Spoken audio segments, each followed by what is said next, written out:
Olá pessoal dos segundos anos, olha só, a aula de hoje, vocês devem estar lembrados da aula da semana passada. A aula da semana passada a gente falou um pouquinho sobre conjuração mineira e inconfidência mineira, conjuração baiana, ou vice-versa, tanto faz, todas as duas são chamadas de conjurações, mas sobretudo a inconfidência mineira, tá? Hoje nós vamos falar um pouquinho de como o Brasil vai mudar a partir de 1808.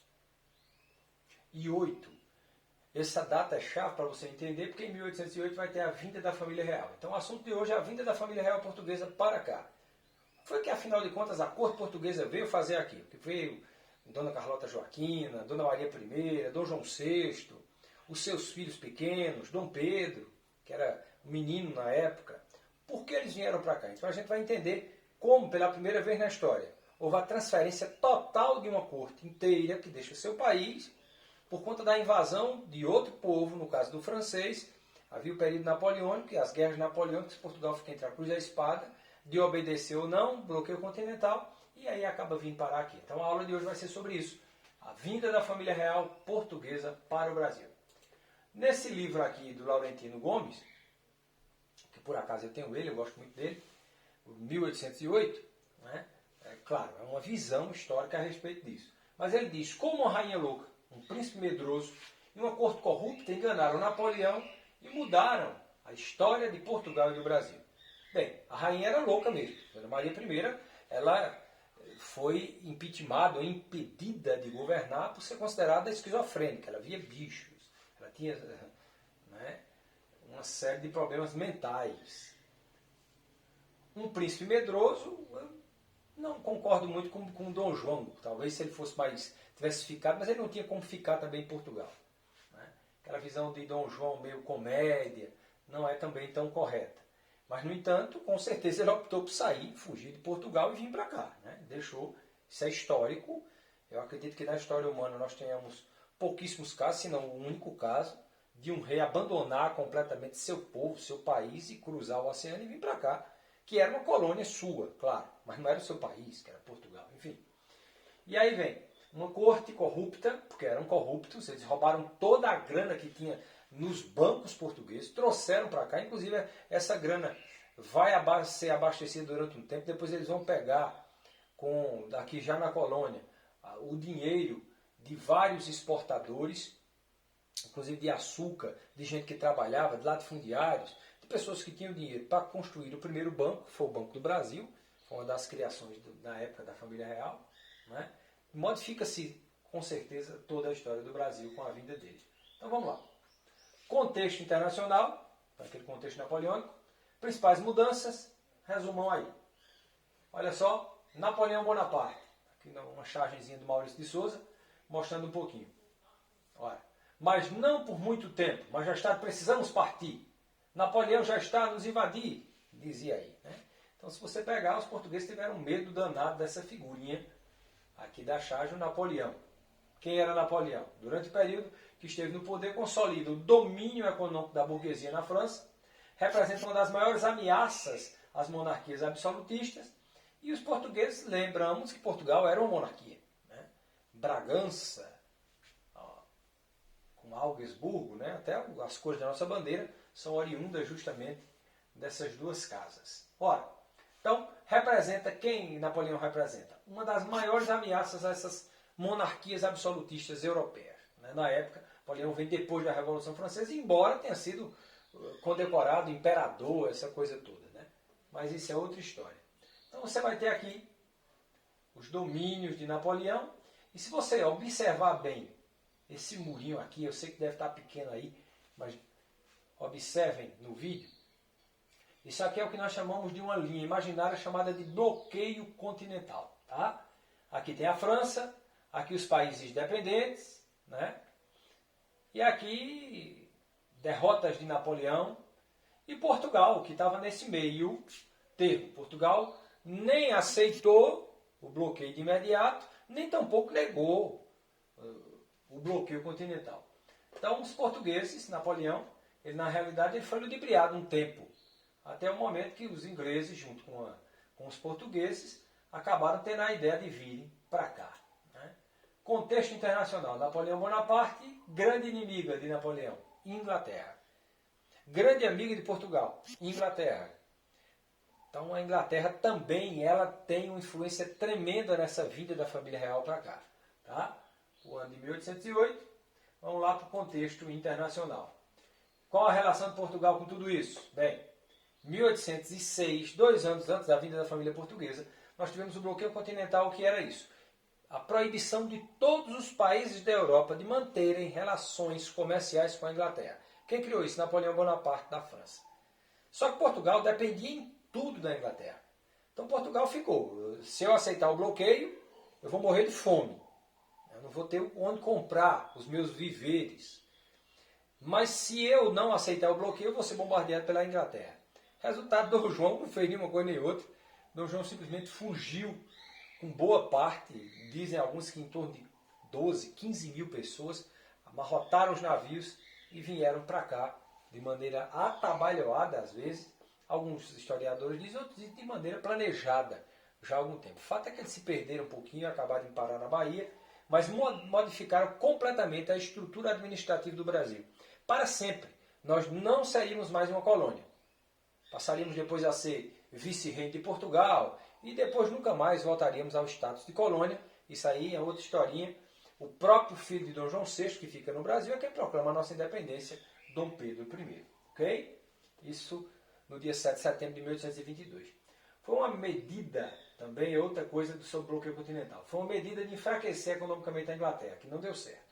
O país europeu que ousasse comercializar com a Inglaterra sofreria na pele a vingança de Napoleão. Então, e Portugal encontrava-se encravado entre essas duas potências. Contexto internacional. Aqui eu tenho uma foto. Não é foto não, que na época não tinha foto, né? Foi uma pintura retratando Dom João VI, Dona Carlota Joaquina, sua esposa, né? A invasão de Portugal. Portugal era parceiro econômico da Inglaterra, como eu falei a vocês, não aderiu ao bloqueio e, como resultado, Napoleão envia tropas para invadir a região. E aí Dom João VI acaba partindo antes mesmo da invasão, ele já vem embora para cá, para o Brasil. Contexto internacional. Apoio inglês. Corte portuguesa foge para o Brasil. Pela primeira vez uma corte europeia se transferia, é aquilo que eu disse, né? Pode ter havido em outra parte do mundo, mas até então, pela primeira vez, eu acredito que na história, uma corte vai embora, né? Para o seu território da colônia. A fuga foi organizada às pressas, tendo em vista que as tropas napoleônicas já entravam em território português. Isso, segundo o autor desse próprio slide. Segundo alguns, já havia a intenção, né? Mas foi trabalhada mesmo porque algumas coisas faltaram no meio da viagem. Uma verdadeira epopeia lusitana. Depois de 54 dias de viagem, veja bem, 54 dias para você atravessar o Atlântico e chegarem até em Salvador, uma parte, e depois no Rio de Janeiro, outra parte, né? Somente em março chegaram definitivamente ao Rio de Janeiro, né? Então olha aqui o translado, né? Desmembramento da frota. Uns passaram pela Ilha da Madeira, era comum. Os navios que levaram a família real ancoraram em Salvador antes de seguir para o Rio de Janeiro, né? E depois abasteceram nas ilhas de Cabo Verde, que era comum fazer esse trajeto, até chegarem ao Brasil, finalmente, né? E modificaram completamente a cara do Rio de Janeiro, do Brasil. Muita coisa mudou com isso. Biblioteca Real, Casa da Moeda, o Banco do Brasil, e entre uma série de coisas. Aí você pode dizer, mas porque Dom João era um grande administrador? Não, ele não era burro, ele era um administrador. Só que isso, tudo que foi criado e construído nessa época foi para justamente beneficiar a corte, os nobres e não a população brasileira, uma elite. Né?